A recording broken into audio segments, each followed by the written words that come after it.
Freakonomics Radio is sponsored by Hotels.com. Hotels.com gives you access to hundreds of thousands of hotels worldwide. And when you join for free, you can save up to 20% instantly with member prices. Plus, every stay earns rewards. So when you book one trip, you're already lowering the cost of the next one. Hotels.com is simple, rewarding, and designed to help you get more out of every stay. Sign up for free and book today. Hotels.com. It's all in the name. Freakonomics Radio is sponsored by Amica. You know what they say, if you want to go fast, go alone. If you want to go far, go together. So go with Amica and get coverage from a mutual insurer that's built for their customers, one that looks after what's important to you together. Auto, home, life, and more, coverage that fits your unique needs. Amica helps you protect what matters most. Visit amica.com and get a quote today.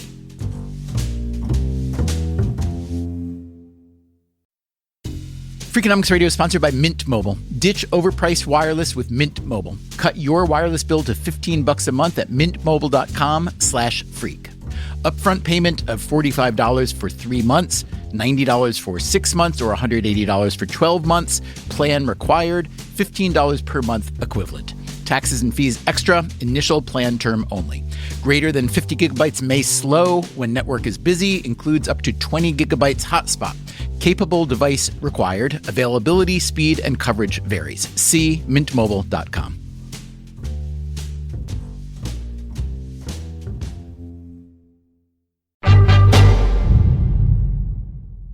Love it or hate it, there will never be another country in the world that is more auto-oriented than the United States. The difference between America and England, it has been said, is that Americans think 100 years is a long time, while the English think 100 miles is a long way. American drivers put on more miles than drivers in any other country, over 13,000 a year on average. That's nearly 30% more than Canadians, who are second. It isn't just that Americans love their cars. It's almost as if cars are America. If you've ever watched American TV, you already know this from the car commercials. Here are a couple things America got right. Cars and freedom. Other countries, they work, they stroll home, they stop by the cafe, they take August off. Off. This country can't be knocked out with one punch. We get right back up again, and when we do, the world's going to hear the roar of our engines.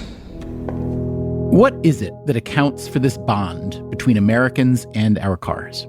In a series of episodes, we've been exploring the ways in which the U.S. is an outlier among the nations of the world. As we've learned, the U.S. is the world leader in terms of individualism.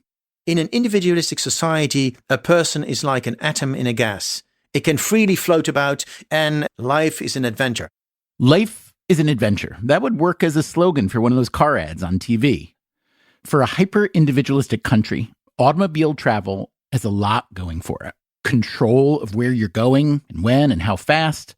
More than 4 million miles of open roads offering boundless possibility. For many Americans, getting behind the wheel at 16 is a full-on rite of passage. I was driving in high school my parents' 1992 Buick LeSabre, which was a bit of an aircraft carrier. You may recognize that voice. From U.S. Secretary of Transportation Pete Buttigieg. Buttigieg was the breakout star of the 2020 Democratic presidential race. Before that, he was the mayor of South Bend, Indiana. He's still just 39 years old. He is a self-proclaimed transportation nerd. So running the Department of Transportation is a thrill. I'm the Secretary of Planes, Trains, and Automobiles. And you can't have all those planes, trains, and automobiles without infrastructure. Since his confirmation in February, Buttigieg has been the front man for the Biden administration's infrastructure agenda. What I've found in my more or less daily conversations with members of the House and Senate, Democrats and Republicans, is that what they all have in common is they're all from a place where there is just profound, visible, inarguable infrastructure need. I think part of what's happening in this moment is that the underinvestments of the past have caught up to us to the level that suddenly it is a short-term problem. The U.S. is the richest country in the world, but ranks just 12th in transportation infrastructure. Other wealthy countries continue to build spectacular bridges and dams and cities. They have ultra-modern airports and an abundance of fast trains. The U.S. seems to be stuck in pothole-fixing mode. The American Society of Civil Engineers, in its most recent report card, gave American infrastructure a C-.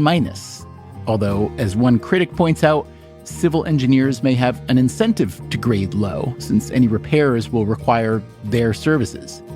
That said, the Society finds that 43% of our public roadways are in poor or mediocre condition. The U.S. Government Accountability Office finds that 14% of our bridges are functionally obsolete. Thus, the Biden administration's push for a very, very large infrastructure package. And this is not just a meet you in the middle, half measure kind of thing. The bipartisan framework that the president announced would represent the biggest investment in public transit we've ever done as a country, the biggest investment in passenger rail since Amtrak was created in the first place, the most we've done on roads and bridges since the Eisenhower administration. Roads and bridges, that's a political winner anywhere in America because the car. But more public transit, more passenger rail, is that a realistic future for a country that's still fixated on the automobile? There was a time when you might have said, there's something just so absolutely fundamental in our culture about the relationship between a person and his horse that how could we ever change that? And then we did. Here's what happened. Americans wanted a faster horse, so we built them a car. It's not about being anti-car. It's about making sure that the car fits in a bigger picture. So today on Freakonomics Radio, what does that picture look like? And who gets to decide how much is spent and where? It's the job of the economist to stand in the middle of the road and say, stop, let's get out our calculators. We look at the infrastructure approach taken by some of our rivals. People sometimes wonder how China is able to have these huge infrastructure projects completed right away. And what's wrong with all those interstates anyway? They take up a lot of land. They're ugly. They are rivers of pollution. Is America driving itself crazy?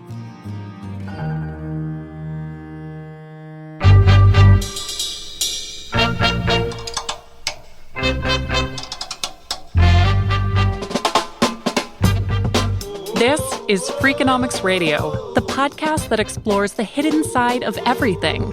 Here's your host, Stephen Dubner.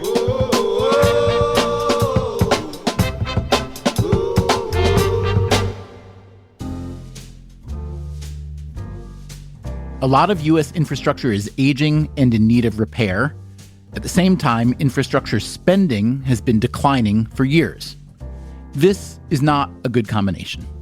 Waiting until something is falling apart can mean urgent and disruptive repairs. Traffic congestion already costs the U.S. economy an estimated $120 billion a year. Airline delays, another $35 billion. This state of affairs has led Senate Republicans and Democrats to tentatively agree to an infrastructure package that would cost around $550 billion over 5 years. It would go toward roads and bridges, railroads and public transit and airports, as well as electricity and broadband networks and water infrastructure, including money to remove lead pipes. This bill would still need to pass in the House, where some Democrats are unhappy about cuts made during negotiations. The original proposal from the Biden administration, called the American Jobs Plan, cost $2.6 trillion. It would have funded all the aforementioned infrastructure, but also things like affordable housing and home healthcare workers for elderly and disabled patients. And yet it was still being referred to as an infrastructure package. As one economist remarked to the New York Times, it does a bit of violence to the English language, doesn't it? We called up that economist, it's Ed Glazer at Harvard, who studies infrastructure, and we asked him for a proper definition. So I think the first thing to say is that whatever is and is not infrastructure, just because something is infrastructure does not make it good. In fact, there are a few easier ways to waste trillions of dollars than to spend it on silly infrastructure projects. Okay, but what is it? I think it is valuable to distinguish what we typically mean by infrastructure, which is projects which are fixed in place, where there's a significant upfront cost and the valuation depends upon future use. So that includes the electricity grid, that includes highways, that includes trains, that can include broadband investments. But it doesn't include home healthcare workers. Nothing negative about home healthcare workers. They may well be more valuable than many things we are calling infrastructure.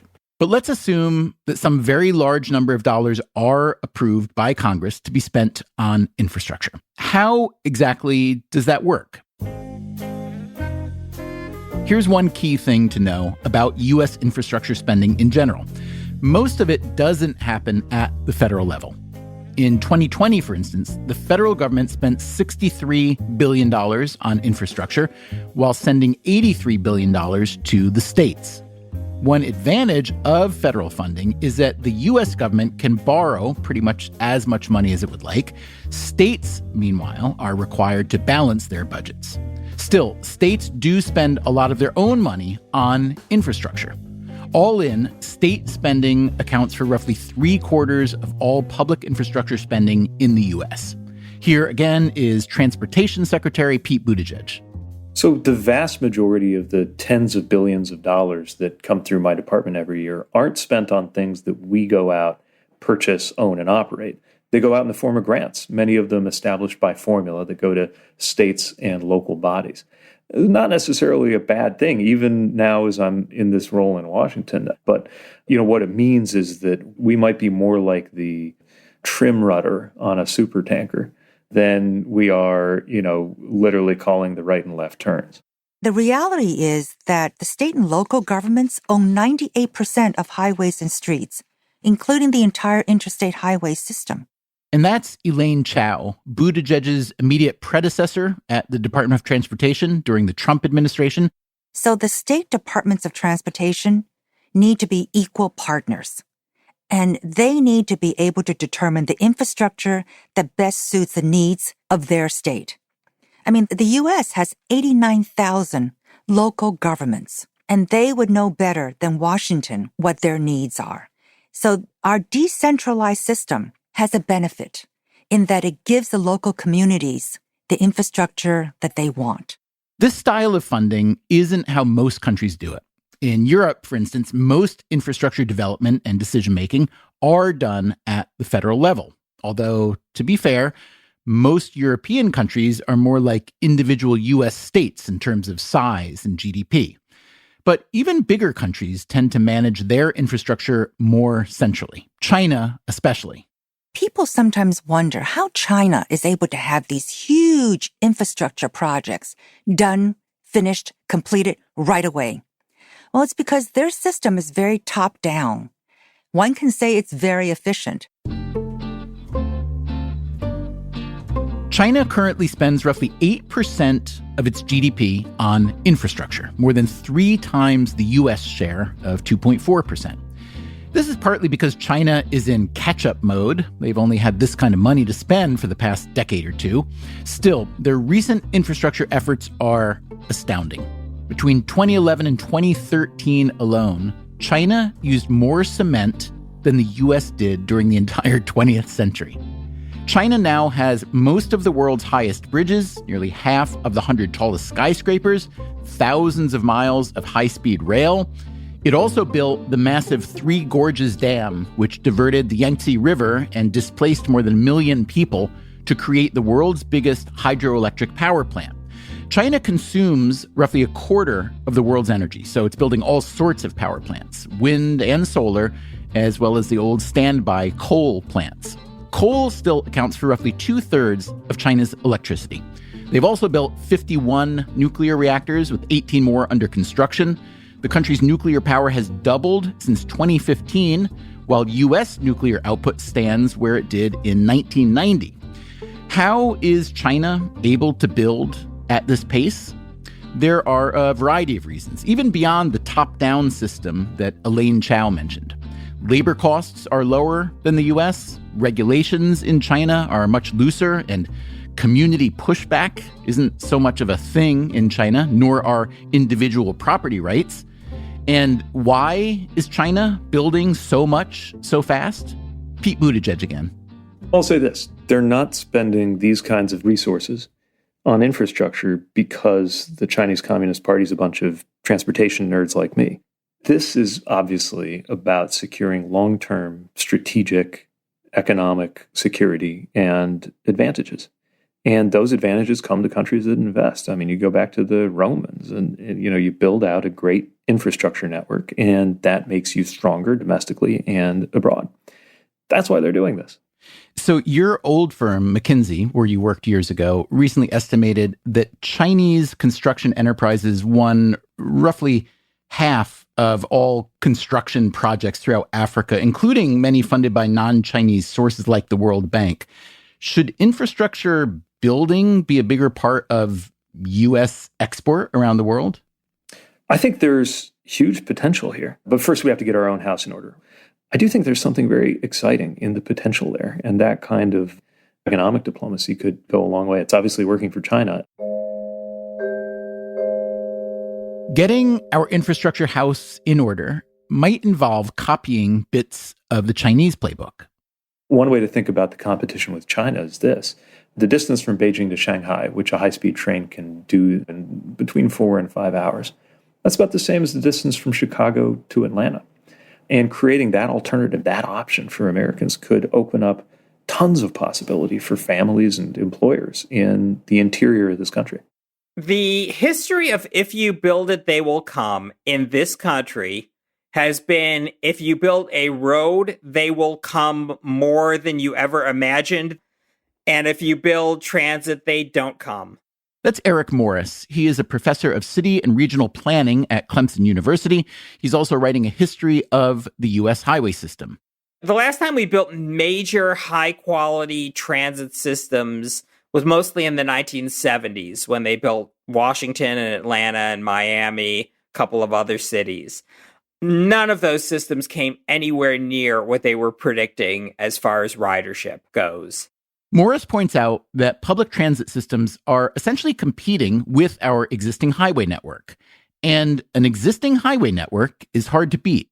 Highways are great traffic-moving pieces of infrastructure. They're super efficient. They're relatively safe. They've allowed people to move to the suburbs. Empirical evidence suggests that those interstates have contributed a dramatic amount to the U.S. economy and to U.S. well-being in many, many ways. On the other hand, detractors of the interstates are right in that they take up a lot of land, they're ugly, they are rivers of pollution. And there's this, too. Research has shown that the additional economic benefit from originally building the original interstates, the economic benefit was huge, but that's dropped over time because the system is basically built out and we have what we need. Not only have the economic benefits stagnated, but adding additional lanes to ease traffic congestion around cities doesn't actually ease congestion, since it encourages even more people to drive. The bulk of the U.S. interstate system was planned by President Dwight D. Eisenhower in 1956. We were deep into the Cold War with the Soviet Union, and the highways were designed to facilitate the movement of military equipment and personnel. This was in keeping with most road building throughout history, going back to the ancient Persians and Romans. Roads to facilitate economic activity are nice, but roads to facilitate war are compulsory and more likely to receive funding. The U.S. highway system cost around $500 billion in current dollars. It's estimated to have returned 6 times that much in economic benefits. And those highways, once built, began to shape where and how we live. Cities like Houston and Atlanta and Denver developed in the post-automobile era. And given that that was the dominant transportation technology at the time, those cities developed in a way that prioritized automobile travel.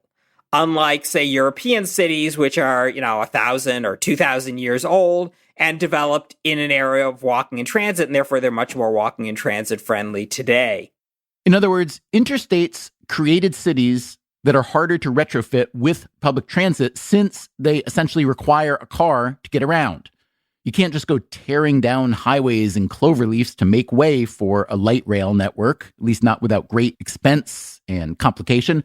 And Morris points out one huge difference between today and the period when the interstates were being built. At that time, it was relatively much easier in this country to displace people and to cause lots of disruption. The new planning paradigm, which largely came about in response to the interstates themselves, the pendulum has swung in the absolute opposite direction. In this country right now, it is extremely difficult to build anything. And this goes all the way down to, a 5-story mixed income apartment building in a rich suburb. Or, God forbid, you try to build a homeless shelter anywhere. So you can see why infrastructure nerds everywhere might prefer a more centralized, top-down approach, like China's, where the federal government has the power and budget to move mountains. But not everyone likes that idea. There are just a lot of reasons to be somewhat skeptical about this. That, again, is the economist Ed Glazer. He's been leading a research project called the Economics of Infrastructure Investment for the National Bureau of Economic Research. We should note that this project receives funding from the U.S. Department of Transportation, which means Glazer is at least nibbling on the hand that feeds him, because he is not a fan of big top-down spending. The federal government needed to put some planning effort into the highway system. But those infrastructure investments are relatively rare in comparison with those infrastructure investments that are really entirely within state. As Glazer sees it, when the federal government does fund local infrastructure, it tends to skew the kind of projects that get built and how the money is spent. One example, the Big Dig, which converted a highway through the center of Boston into an underground tunnel. It wound up taking 9 years longer than planned and going 200% over the original budget. The Big Dig occurred entirely within the city of Boston, right? And it was seeded with federal money. The whole thing became palatable to Massachusetts taxpayers, both because the costs of the project were radically underestimated and because we thought that the feds were going to pick up a large amount of the tab. So I think the idea that you're going to do something because someone else is paying for it is really not a very good reason to do something. And the process of the federal government getting involved helps that to happen. Another big difference between infrastructure in the U.S. versus other countries, it is expensive. The median transit project in the U.S. costs nearly $1 billion per mile. The non-U.S. average is less than 1/3 of that. Why is the U.S. so expensive? Labor costs are high, so is the cost of procuring land, ensuring worker safety, and increasingly addressing environmental concerns. If you compare the straightness of roads in the 50s with the straightness of roads by the 70s, they've gotten a lot more crooked, presumably because they're not trying to run through things. Things like animal habitats or historic properties. One other source of runaway costs, Glazer says, is that Americans are an outlier in a certain important practice. We are quite special for a wealthy, highly developed country for our willingness to completely forego cost-benefit analysis. I mean, the sort of classic economic approach to infrastructure would be, well, let's go project by project and calculate the net present value for all these projects, and let's do the ones that are over our threshold and not do the ones that are below our threshold. And that would be how we would calculate what we want to spend. So I think you need to ask yourself, what are you getting for that money? I mean, you remember when $250 billion used to be real money. It was 1 year ago. It was just a year ago, right? It was just before the PPP came along. So I think absolutely we should be asking about that. After the break, we do ask about that. We also look at other ways that America might up its infrastructure game and the reasons we might want to do that. I think most Americans would think, wait a minute, we should be number one. That's coming up right after this. In the meantime, I am very excited to announce the latest addition to the Freakonomics Radio Network. It's called Freakonomics MD, and it's hosted by Bapu Jena, a physician and economist at Harvard. You may have heard the pilot episode we played for you not long ago. Your response was overwhelmingly positive, so we have gone ahead and launched the show, which is essentially the Freakonomics of medicine. Go right now to your favorite podcast app and get it. Again, it's called Freakonomics MD, and tell us what you think. We're at radio@freakonomics.com. We'll be right back.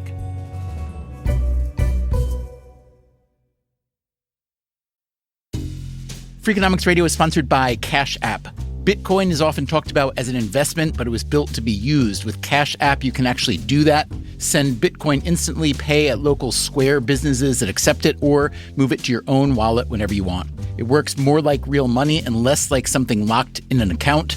For a limited time, new customers can get $10 added to their balance. Just use code CashApp10 when you sign up. And don't forget this part, send at least $5 to a friend in the first 2 weeks. Terms apply. Cash App is a financial services platform, not a bank. Banking services provided by Cash App's bank partners. Bitcoin services provided by Block Inc. brand. For additional information, see the Bitcoin disclosures at cash.app/legal/podcast.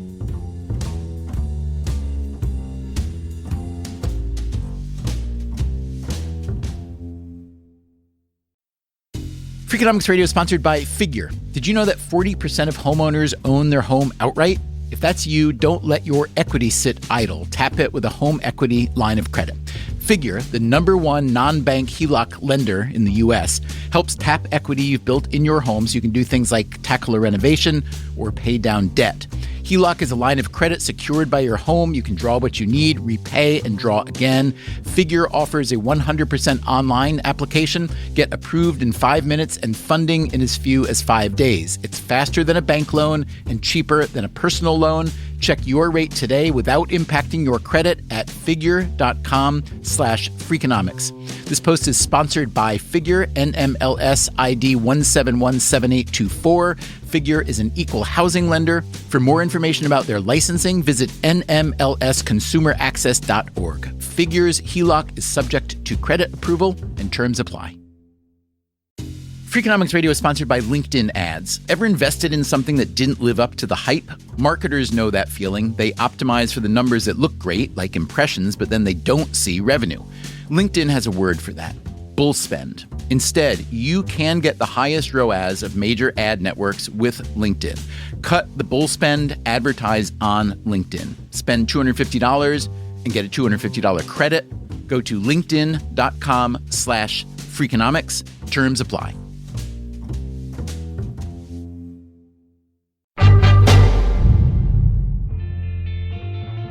As we record this, the Biden administration's infrastructure plan is making its way through Congress. The bill would set aside $550 billion for new infrastructure and upgrades to existing infrastructure. So it's hard not to have awe at Biden's energy on this. He is thinking big, and in some sense, that's exciting. That, again, is the infrastructure-minded economist Ed Glazer. I think it's important that we figure out ways to put cost-benefit analysis into the traditional infrastructure aspects of this. Because, well, that's what economists do, weigh the costs against the benefits. Politicians don't typically play that game. It's the job of the economist always to stand in the middle of the road and say, stop! Let's get out our calculators. Let's try and calculate what this costs and what these benefits are. And I know it sounds great, but let's figure out whether or not this actually makes sense. So, calculator at the ready. What does Glazer think of the Biden plan to spend $66 billion on passenger rail? It's very hard to make low-density passenger rail make any sense in this country. I'm not saying that there aren't potentially relatively high net present value things that you could do with the Acela line. The Acela line, or what most of us call Acela, that's the Amtrak route that runs from Boston through New York to Washington, D.C. Those rails are really heavily used, and you can imagine that they would yield returns. The lower density rail transportation, it's just very hard to get that to work. And indeed, it goes against one of the triumphs of American transportation policy over the past 50 years, which is the deregulation of rail in the 1970s. And what that enabled was our rail companies to move out of moving people, at which rail is really not very efficient, and to moving goods, which rail is great at doing. Many Americans don't realize that America moves a much larger share of its goods by rail than Europe does. That, in fact, in many ways, we are a rail-intensive country. We just aren't intensive in moving people by rail. What if, in this battle between cars and trains, there was a third option? An option Glazer calls the forgotten child of American transportation. It's the lowly bus. Lowly to everyone except economists, apparently. You know, economists have done this for decades. in the space of rail, where there's an old joke that 40 years of economics at Harvard can be boiled down to 4 words: bus good, train bad. When it came to advising countries in the developing world that really couldn't cover the cost of large, heavy rail, economists have suggested, well, why don't you do something in between? Why don't you have big buses that run on dedicated lanes that put a lot of people on? Much cheaper, much more flexible, because in fact you can run things other than the buses on this. And I think this is a model that the US should take more seriously, especially in a world of autonomous vehicles. One of the problems of rail is that it's remarkably fixed. You pretty much just run trains on it, whereas lots of things can run on a road. And so it's one thing to think about, do we need a train between, let's say, Chicago and Milwaukee, or would we be better off with a dedicated lane that only runs autonomous buses and autonomous cars and lets them run at 150 miles an hour? Long-distance rail has never been a money earner. That, again, is former Transportation Secretary Elaine Chao. In fact, it's always lost money, and the federal government has always had to subsidize passenger rail. The only route that is profitable is what's called the Northeast Corridor from Washington to Boston. For long-distance rail, there's a per-head subsidy of over $125, and that's a big burden to place on the American taxpayer. Infrastructure as a rule is not generally a profit center. That's the point. And that's Pete Buttigieg, the current transportation secretary. The entire point of having a federal policy to create rail or to support rail is that it's not necessarily going to turn a profit on its own. It's a money earner societally at large. The country as a whole, the economy as a whole is better off. So one story I heard you tell a while back, or it was more of a sales pitch, I guess. You said, when it comes to rail, why should Texas be inferior to China? And you said, I'm going to keep putting it that way to see if it resonates. Has it resonated in Texas? Remarkably, yes. There's actually a project underway to connect Dallas and Houston by high-speed rail. So I'm going to continue to press the idea that it's not just in the Northeast Corridor that we ought to have good rail, that we ought to have it everywhere. And yeah, I'm going to appeal a little bit to that American competitive instinct, because if somebody in China or famously Japan, but also Morocco or Turkey or Italy can count on a faster and more reliable train service than the U.S., I think most Americans would think, wait a minute, we should be number one.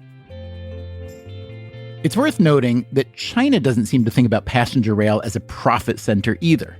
Only 1/6 of the high-speed rail lines they've been building are able to cover their operating and debt costs. A few months ago, China's State Council released new guidelines that suggest cutting back spending on high-speed rail. But what about the jobs created from huge infrastructure projects? Isn't that alone a reason to celebrate the big Biden spending package? Ed Glaeser says, not really. The first question you have to ask is, how many new jobs are actually being created?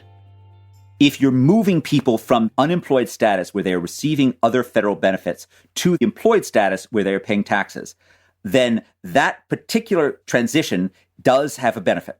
But all the people who would have had jobs anyway, it doesn't make any difference. And typically, you need a lot of infrastructure spending to generate jobs. Much infrastructure is very different than our images of New Deal projects where you have thousands of unskilled men working with picks by the side of the road. This is not how you build a dam in 21st century America. There are a lot of machines, there's a lot of capital, there's a lot of high-end engineering skill, and those people are unlikely to be unemployed in any event because they have really valuable skills. And so you're taking them off of a private project and putting them onto a public project. There's also the fact that building a new piece of infrastructure in the U.S. often requires a long runway of permits, environmental impact reports, lawsuits, and other delays. And so by the time you've gotten around to setting up your new infrastructure project, you're out of this recession and in the midst of the next boom. And so it's very hard to get the timing right. If Glaeser is starting to sound like an infrastructure killjoy, he can't really help it. He's an economist.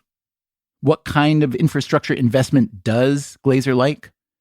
One of his favorite examples goes back to the early 19th century. That's when the Erie Canal was built in upstate New York, connecting the Great Lakes to the Atlantic Ocean in New York City. It was funded primarily by state-issued bonds that were paid back through tolls. Erie is like the North Star of America's infrastructure investments. It pays for itself within a couple of years. It's just a fantastically high return investment. And the important thing to keep in mind is that in this time period, in 1816, say, it cost as much to ship goods 30 miles over land in the United States as it did to ship them across the entire Atlantic Ocean. And so the investments that lowered those costs had incredibly high returns. Glazer is particularly fond of infrastructure that's paid for, at least in part, by the very people who use it. Consider roads. I basically have no problem with people driving as long as I bear the social costs of my actions, which includes paying for the congestion and carbon that I create. And so to get there, you've really got to embrace a different form of paying for things. Part of the problem is we have all this tradition of free infrastructure, which is really a 20th century thing. We really decided that it was just too inconvenient to toll all the roads, and that was probably true in 1940. But going back on that now, you can slap a price on some new road and people will accept it, but you can't go back and price roads that have been free for decades. Traditionally, U.S. roads have been funded in large part by a gasoline tax. Initially, taxing gasoline was extremely popular because it seemed like a fair way to do it. Eric Morris, again, from Clemson. The amount of fuel you consume is roughly proportional to how much you drive and how big your vehicle is, with big vehicles inflicting disproportionate road damage.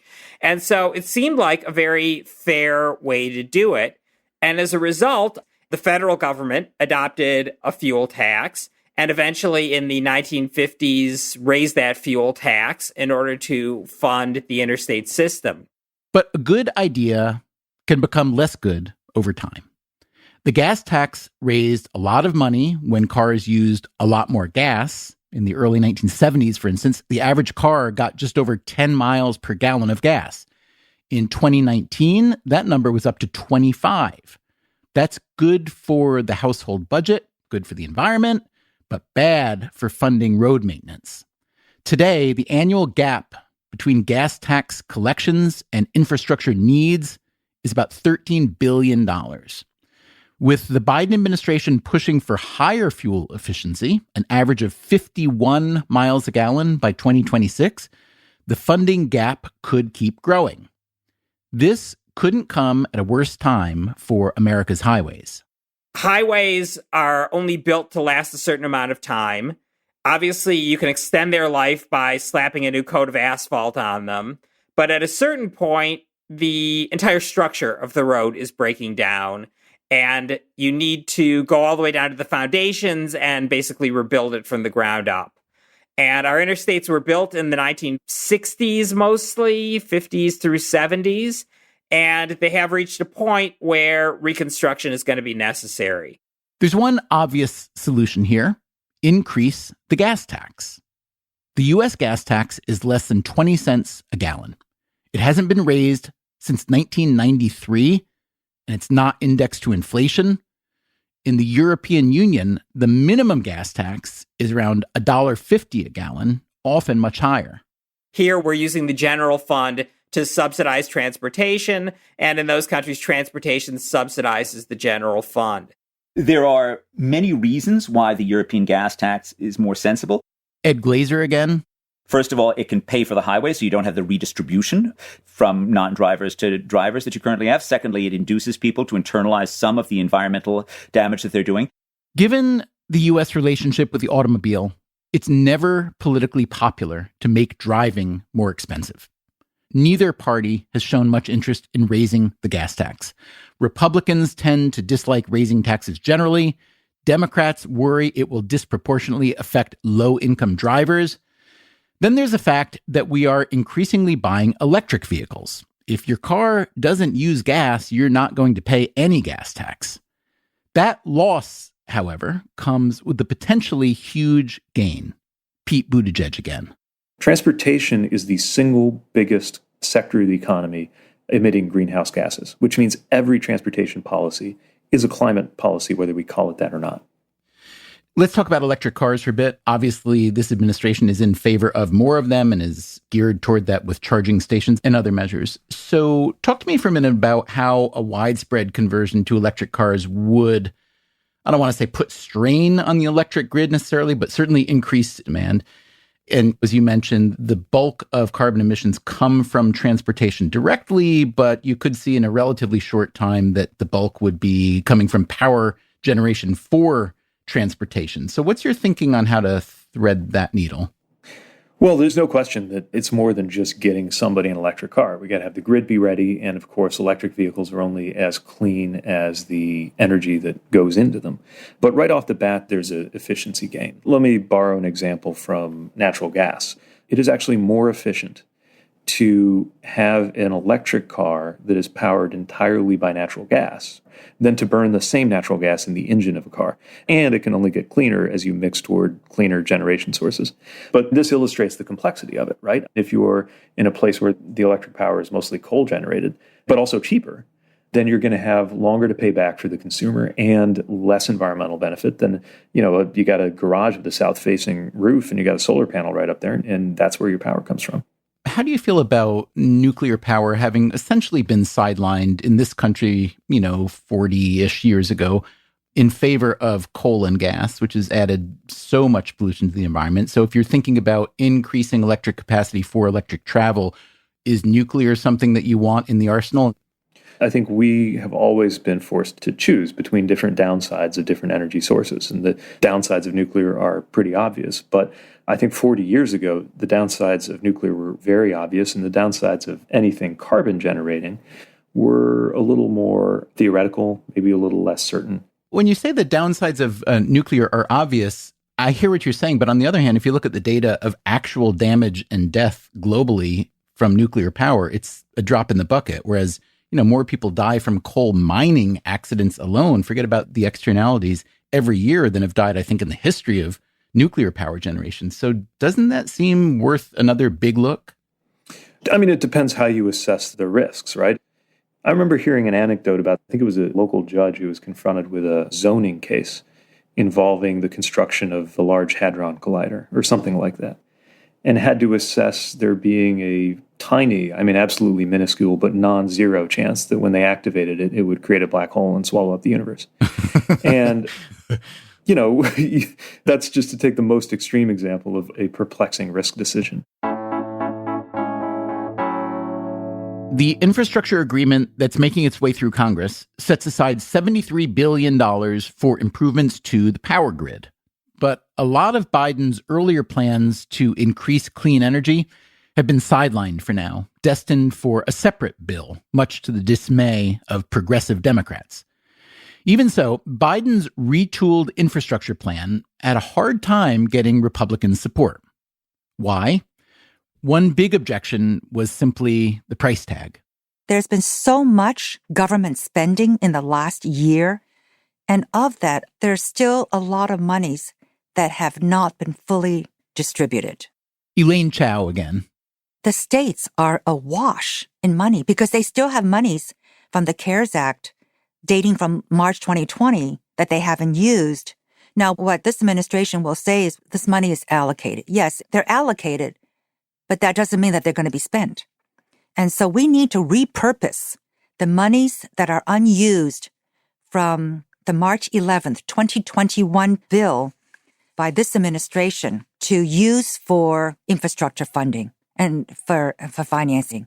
Such financing has, in fact, become a feature of the bipartisan infrastructure package. A little over 200 of the $550 billion will now come from money that was already sent to states as COVID relief. Chao says that Republicans and Democrats also have different views of the private sector's role in public infrastructure. This is a real point of difference between the left and the right. There was a lot of distrust in the private sector by the Democrats, and they just didn't think that allowing private interest to come into public infrastructure will yield a good result, which I disagree with. Australia has a lot of roads and bridges that are built by public-private partnerships, as do parts of Europe as well. We have it here in America, but we're just not that comfortable, nor is that concept as widely spread. I think that's a oversimplification. Pete Buttigieg again, Elaine Chao's Democratic successor? It's true that in our party and our coalition, there's a lot of suspicion of some of these private models, and not without reason. If these are used as an end run around environmental standards or labor standards, or if all you're doing is outsourcing the political will to raise tolls and fees on ordinary people, something that elected officials would be punished for, but a company can get away with, then we've got to step back and ask if we're really doing the right thing. But let me also say this. There are very advanced private structures used in countries that I don't think anybody would say are bad at labor and environmental standards, like in Europe, that seem to suggest that there is more that can be done. We're not reflexively against them. We're just careful. There are certainly private roads. For example, Chile has been a world leader in this. Ed Glazer again. Many of the early ones were very big successes. And part of the advantages of this public-private partnership structure is you have a stronger incentive to maintain the roads if you're competing for customers. You can really see it in the data. The private roads are just much, much smoother than the public roads. So that's a nice model that I think works very well. But it's also true that public-private partnerships can go horribly awry because you have a highly incentivized private company that is always going to be trying to reconfigure the rules in order to benefit itself. And so you really need a strong government, like in Chile, to actually oversee these public-private partnerships and to get it right. It sounds so hard to get it right. Yes, which is what makes it fun.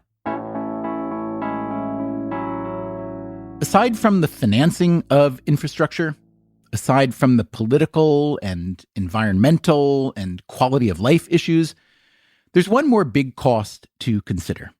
This is especially relevant as the U.S. and Pete Buttigieg wrestle with just how car crazy the U.S. is going to remain. You and I and everyone listening can think of a few people we know who have been killed in crashes. I think that is not unlike the way a few generations ago, maybe, it would have been just commonplace and acceptable that you knew some people who just didn't make it through smallpox. In a country where you got upwards of 35,000 people dying every year in car crashes, as though we were in a war, we have to step back and say, is that really inevitable? And the answer increasingly appears to be no. I'm actually reminded of the gun violence statistics sometimes when I see just how stark a difference there is between the traffic fatalities that we accept in the U.S. and what you would see in a lot of other parts of the developed world. Is it true, as Buttigieg says, that the U.S. is such an outlier when it comes to car crash deaths? Yes, and, well, mostly yes, but there are some factors to consider. The rate of crash deaths has been declining in the U.S., but more slowly than in other developed countries. When you look at deaths per million miles traveled, the standard metric, the U.S. ranks fifth highest among developed countries, according to the most recent available data, beating out only Japan, Spain, Slovenia, and Belgium. The two biggest culprits in the U.S. seem to be drunk driving and failure to use seatbelts. We've been talking in this series about how American culture is just different from other countries. One difference is that the U.S. is probably the most individualistic country on earth. Driving drunk and not using a seatbelt, those are individual choices with consequences that show up quite clearly in the car crash data. It's worth noting that globally, more than 1.3 million people die each year in car crashes. So compared to that, and considering how much driving we Americans do, our roughly 35,000 deaths a year is not so bad. And that number has fallen a lot over the past few decades. In 1972, 56,000 people died in U.S. car crashes, with many fewer miles driven than today. Still, as Pete Buttigieg points out, these are numbers most people just don't think about. Again, I think this is a function of the choices that we make, the assumptions that we have, the idea that, car crashes are just going to happen. We can outgrow this, and we should. So last year, because of the pandemic, Americans drove fewer miles, not surprisingly, about 13% less than 2019 in 2020. And yet, traffic fatalities rose by more than 7%. So adjusting for miles, that's a huge rise. Can you tell us what you know about that? We're doing a lot of analysis on this right now, and there's some good work going on academically, too. Some early hypotheses include one having to do with speed. So the idea that there's more room on the freeway. So empty roads let you fly, let you go faster. Empty roads, faster cars, the crashes that happen are more dangerous. But when you parse the data, it's proving to be pretty nuanced and complex. Some is that the kinds of trips that were favored or perhaps inevitable in the pandemic environment are different in a way that somehow makes them systematically more likely to lead to a fatality. Meaning people are driving unfamiliar and maybe longer routes because they're not flying? For example. And so these are the kinds of things that we really need to dig in on. We could make it a national project, and I think we should, to end this. I know it's almost too obvious to pick a Scandinavian example, but I'm just going to do it. Oslo got through a year with virtually zero fatalities. I think there was one in a car and zero pedestrian and cyclist fatalities. And that was in a city of about 600,000 people. What Buttigieg is talking about in Norway is a multinational project called Vision Zero, which started in Sweden. The idea is that for a road traffic system to be truly successful, it should produce zero deaths. New York City has adopted the Vision Zero plan, but it hasn't been working out very well. In fact, New York is on pace to record more deaths this year of motorists, pedestrians, and cyclists than in the several years since Vision Zero was adopted. The mayor's explanation is that COVID-19 drove a lot of New Yorkers out of public transportation and back into cars. So, does a Vision Zero require fewer cars? Maybe. Does it require more and better technologies? Maybe that, too. But it may also require something that, as we've been learning in this series, is incredibly hard to produce: a change in culture. We need to make sure that the human being is at the center of our transportation policy. And so the car belongs in the picture, but revolving around the human being. The human being needs to have more options to walk safely, bike safely, whatever your wheelchair, motorcycle, bicycle, car, transit, we've got to make sure that this is human-centered. That's big, and that's a shift.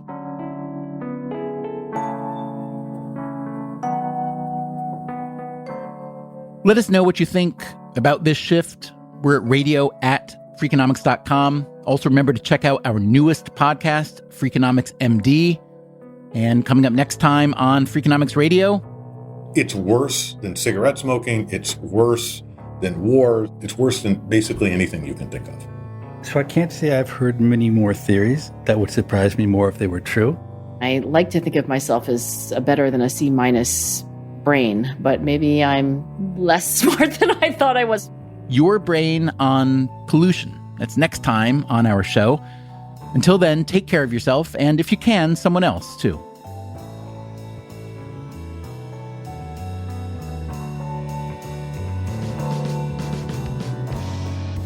Freakonomics Radio is produced by Stitcher and Renbud Radio. We can be reached at radio@freakonomics.com. This episode was produced by Zach Lipinski. Our staff also includes Allison Craiglow, Greg Rippin, Joel Meyer, Trisha Bobita, Mary DeDuke, Ryan Kelly, Emma Terrell, Brent Katz, Lyric Bowditch, Jasmine Klinger, and Jacob Clementi. Our theme song is Mr. Fortune by the Hitchhikers. All the other music was composed by Luis Guerra. If you like this show or any other show in the Freakonomics Radio network, please recommend it to your friends and family. That is the single best way to support the podcasts you love. You can get the entire archive of Freakonomics Radio on any podcast app. If you want a transcript or show notes, go to Freakonomics.com. As always, thanks for listening. I should have known you were the kind of person who would be early. Nobody's early for these. Oh, sorry. I can go away. Come back later.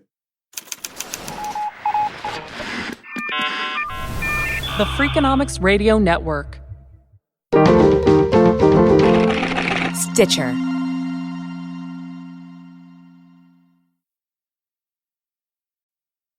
Freakonomics Radio is sponsored by Ozempic.